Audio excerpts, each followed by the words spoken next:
Bon, écoutons ce que dit le président togolais. Quand je vis au Togo, je dois avoir la satisfaction de certains besoins. L'eau, l'électricité, la santé, l'éducation et la fibre Internet, quoi, comme on dit. Si on lui demande qu'est-ce que tu as fait pendant les 20 ans, rien. On n'a rien contre lui. Il peut même mourir au pouvoir, on s'en foutait. Mais aujourd'hui, on a compris que non. Il doit partir.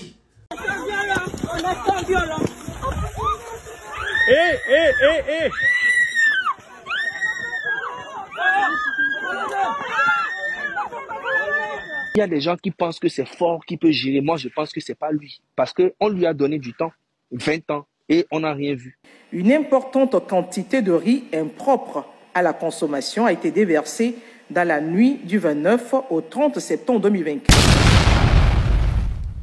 Il est très important que tu regardes cette vidéo du début jusqu'à la fin. Tu verras comment le peuple togolais souffre. Regarde bien ces images. Regarde très bien cette vidéo. Ce que tu es en train de voir, on appelle ça dépotoir. Je sais très bien que tu connais ce qu'on appelle dépotoir. Si on te dit que des humains qui respirent comme toi sont allés ramasser à manger au dépotoir, que vas-tu penser? Dans cette vidéo, tu sauras pourquoi ce peuple togolais était obligé d'aller ramasser du riz jeté au dépotoir pour manger. Dans cette vidéo, tu vas tout découvrir. Tu sauras tout ce qui se passe par rapport à l'affaire-ci qui fait la une sur les réseaux sociaux. Le nœud du problème, la base même du problème, tu vas le découvrir dans cette vidéo. Vous avez souvent l'habitude de voir les animaux manger dans les dépotoirs. Mais aujourd'hui, les doses de la famine au Togo a pris le dessus, de telle sorte que la population togolaise n'a même pas peur du risque qu'il peut avoir en mangeant dans un dépotoir. Les raisons qui les poussent à aller manger au dépotoir, tu vas les découvrir dans cette vidéo. Que tu sois togolais ou que tu connais quelqu'un qui est togolais, même si tu as une fois entendu le mot togolais, regarde cette vidéo jusqu'à la fin pour comprendre les difficultés de cette population qui sans peur décide de manger dans un dépotoir. Avant d'aller en profondeur, écoute d'abord cette partie.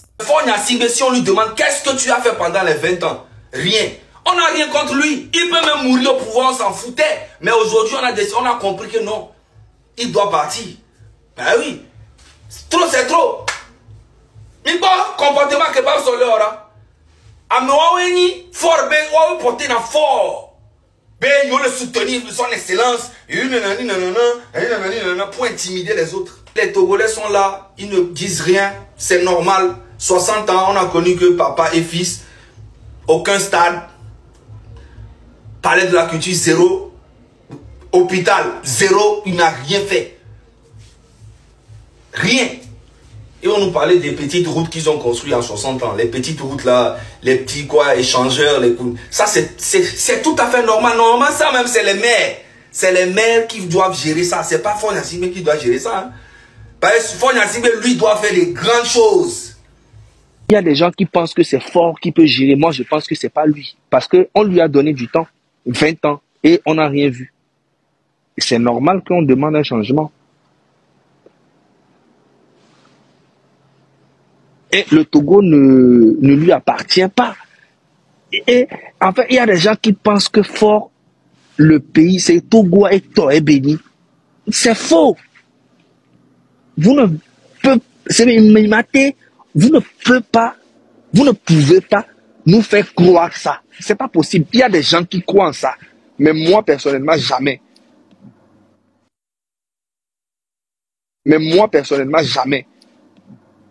Faure Gnassingbé, c'est le président du Togo actuellement qui doit partir. Le Togo ne lui appartient pas. C'est la vérité ou pas. C'est à nous tous, le Togo. Son gouvernement, le Togo, c'est pas à eux. Donc, arrivé à un moment donné, le changement viendra. Ça va venir. Alerte à Lomé, un océan de riz avarié menace la santé. La panique s'est emparée d'un quartier de Lomé lorsque des tonnes de riz pourri ont été déversées sur un dépotoir public. Les habitants poussés par la faim se sont rués sur ce produit potentiellement mortel, ignorant les risques pour leur santé. Les images de cette scène désolante ont rapidement fait le tour des réseaux sociaux, suscitant l'indignation de la Ligue togolaise des consommateurs. Cette dernière a publié un communiqué de presse exprimant son indignation face à cet acte irresponsable et a mis en garde la population contre les dangers de la consommation de ce riz. Nous l'avons toujours dit, on l'a toujours répété. Nous sommes en 2024, nous ne sommes pas en 1990 ou 1980 quand les choses se passent. Personne n'est au courant. Actuellement, les réseaux sociaux sont en train de faire la guerre à la place du peuple africain. Maintenant, tout ce qui se passe n'est plus inaperçu. Tout ce qui bouge désormais est contrôlé. Si c'était en 2010-2011 que ceci s'est passé, personne n'allait être au courant de l'événement. Mais comme Dieu fait les choses, les réseaux sociaux sont désormais la guerre. Ils font la guerre aux hommes politiques. Retenez-le à partir d'aujourd'hui, les réseaux sociaux font la guerre aux hommes politiques. Les réseaux sociaux sont en train de révéler la face cachée de certaines souffrances atroces que le peuple africain subisse jour et nuit. Nous avons l'habitude de voir uniquement que les animaux mangés dans les dépotoirs. Ça, retenez-le très bien. Nous avons l'habitude de voir uniquement que les animaux mangés dans un dépotoir. Et si on va voir un être humain dans un dépotoir en train de ramasser de la nourriture à manger, on sait très bien que cette personne, c'est un malade mental. Mais est-ce que tu imagines, ne serait-ce qu'un instant, qu'une personne qui a les 4 sens, une personne totalement normale, courir à leur ramasser de la nourriture dans un dépotoir? Regarde très bien à quoi ressemblent ces dépotoirs dont nous parlons. Regarde très bien les images. Tu n'es pas en train de rêver, tu es en train de voir quelque chose qui s'est passé, une réalité. Non seulement cette vidéo est en train de démasquer quelque chose, mais elle cache son information primordiale que tu dois absolument prendre en compte. C'est pourquoi au début de cette vidéo, nous l'avons clairement annoncé que les réseaux sociaux sont en train de faire la guerre aux hommes politiques. Avant, vous allez voir que quand une telle chose se produit, seul un échantillon de personnes sont au courant. Parfois, en un claquement de doigts, les hommes politiques interdisent aux journalistes de diffuser ce type d'annonce afin de protéger leur système politique.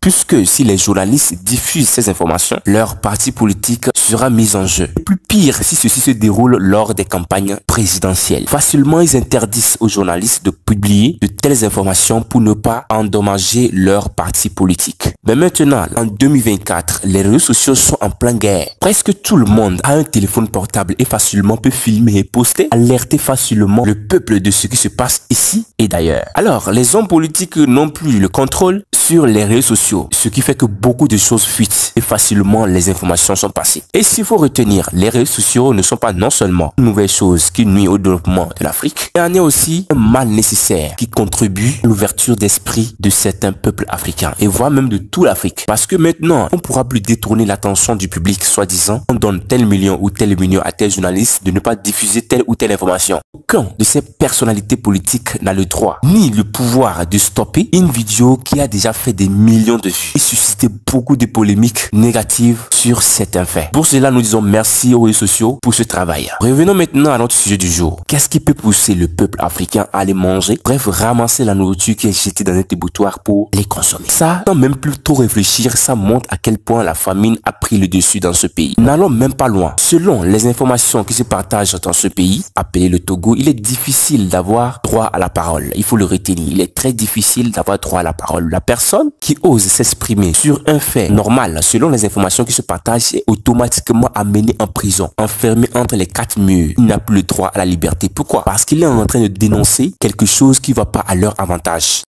Voilà. Donc, moi j'ai été à Ouiri, qu'on en est arrivé là. Si on en est arrivé là, c'est que véritablement on a touché le fond. L'extrême pauvreté. On a touché le fond. Parce que c'est vrai, il y a certaines dames qui sont allées ramasser ça pour aller vendre à Imol ou autre, mais il y en a plein qui sont allés ramasser ça pour cuisiner, préparer à la maison, parce que dans leur mentalité se disent, dès qu'on va mettre ça au feu, ça va chauffer, on va manger, il n'y aura rien. Les microbes et voilà, tout, les infections. Voilà, et vous aurez pu, dans les émissions interactives que j'ai écoutées depuis cette affaire-là, les gens disent, bon, c'est mieux de manger ou de mourir au lieu de mourir de faim. Les gens disent ça. On va manger ça pour il y en a plein qui appellent, qui disent ce genre de choses, que bon, si eux-mêmes en avaient eu connaissance de cette nouvelle-là, ils iront récupérer du riz sur le dépotoir. Ça veut dire que on est arrivé au dépotoir. Ça veut dire que on est arrivé à un niveau où les gens n'ont plus peur de manger quelque chose de toxique. Alors, selon ces informations que nous entendons sur les réseaux sociaux, il est difficile d'avoir de libre expression dans ce pays de 56 600 km². Seulement 56 600 km². Il y a trop de problèmes. Si vous regardez le Togo, la superficie du Togo, peut-être c'est une ville du Nigeria ou de la Côte d'Ivoire. Bon, on va pas trop exagérer. Prenons le Nigeria. Seulement la superficie du Togo peut faire une ville du Nigeria. Mais venez voir le problème de ce petit pays. Venez juste voir le problème de ce petit pays. Normalement, un pays qui n'est même pas assez grand, qui dispose beaucoup de ressources en sous-sol, beaucoup de richesses qui sont exploitées et beaucoup aussi qui sont inexploitées en ce moment, ne doit pas souffrir. Bref, ne doit même pas avoir un taux de chômage élevé. C'est un petit pays qui est si petit mais qui a plus de députés, contrairement aux autres pays sous-région. Regardez le nombre de députés qu'il y a au Togo. Un petit pays de 56 600 km². Comptez le nombre de députés. Mais malgré tout ça, on n'arrive même pas à résoudre le problème de ce pays. Aujourd'hui, la honte qui est à la maison est désormais dehors. Oui, quelque chose que les Togolais sont en train de cacher aujourd'hui, c'est le monde qui le voit. Il faut comprendre clairement que ces personnes qui sont motivées, très joyeux de voir du riz jeté au dépotoir, qui se sont bref motivés à les ramasser avec joie, prouvent à quel point ils sont vraiment affamés. Ça prouve à quel point leur santé n'est pas leur priorité. L'important, c'est ce qu'ils trouvent au moins quelque chose à mettre sous la dent. Et ce qui fait encore plus mal, dans ce petit pays de 56 600 km², ce qui fait encore plus mal, les mêmes personnes que vous avez vues qui sont en train de ramasser du riz jeté au dépotoir, ce sont les mêmes personnes que si, ne serait-ce qu'un instant, vous les interpellez pour les demander, vous êtes de quel parti politique? Vous allez voir les noms des personnes qui vont citer. Rien que des personnes qui sont en train de nuire leur développement, qui sont en train de piller les ressources du pays. Ils vont citer uniquement que des partis politiques, ils pensent uniquement qu'à leur ventre. Vous voyez parfois, on le dit clairement tous les jours dans la plupart de nos vidéos, que quand la tête ne réfléchit pas bien, tout le corps souffre. Quand la tête a du mal à réfléchir, vous allez voir que tout le corps souffre. Toutes les parties du corps commencent à souffrir. Parce que difficilement la tête arrive à faire de bons choix. Difficilement cette tête arrive à discerner les choses et à penser à son avenir. Alors vous allez voir que le corps va tellement souffrir. C'est le cas de ces personnes. Personne n'a le droit d'en parler. Personne n'a le droit de donner son point de vue. Ce pays est dans la démocratie, mais en réalité c'est la dictature qui règne. Parfois, quand tu essaies de donner un point de vue, il va à l'abattage du peuple et va à l'encontre de ces personnalités politiques. Dans les secondes qui vont suivre, tu auras les menottes. Sans même qu'ils ne sachent quand est-ce qu'ils t'ont déjà menotté. Tellement qu'ils sont plus rapides. Ils n'aiment jamais que leur système soit mis en jeu. Leur intérêt est primordial. Ils vivent tout comme ils sont des dieux et que le Togo, c'est un royaume. C'est pourquoi nous le disons toujours, c'est pas si facile de répondre à un problème de 8 millions d'habitants, je pense. Au Togo là-bas, je pense qu'il compte plus de 8 millions dans ce pays. Bref, faites votre recherche. On sait très bien que c'est pas si facile de répondre à un problème de 8 millions d'habitants. Mais le peu que vous pouvez faire pour améliorer le problème de ce pays, pour améliorer certaines demandes du peuple, et que vous avez la possibilité de le faire, bah, il faut le faire. Pourquoi ne pas organiser des dialogues entre le peuple et les membres du gouvernement, avoir des jours, bref, ou soit des dates dans le mois où vous faites la sensibilisation, le sondage pour essayer de voir qu'est-ce que ce peuple a besoin. Parce que clairement, si aujourd'hui vous êtes dans cette rôle, c'est grâce à ces gens, ces pauvres personnes qui vous avez menti lors des élections, ces pauvres personnes qui sont alignées sur le soleil pour voter pour vous et grâce à eux vous mangez. Grâce à ces pauvres personnes, aujourd'hui vos enfants sont dans les États-Unis, dans des écoles comme Harvard, dans des écoles de luxe. C'est le BIC 50 francs, le BIC qu'on vend à 50 francs qui signe des chèques de 50 milliards. Et si aujourd'hui vous êtes sur cette route, c'est grâce à certaines personnes qui n'atteignent même pas vos chevilles. Il est primordial de répondre parfois, ne serait-ce qu'un peu, au problème de ces personnes. On le sait très bien que c'est pas si facile. Essayez encore. Plus vous essayez de les écouter, plus ils auront confiance en vous. Et plus ils sortiront gagnants et vous aussi vous sortirez gagnants. Tête, c'est pour réfléchir. Et que Dieu bénisse encore le Togo. Portez-vous bien.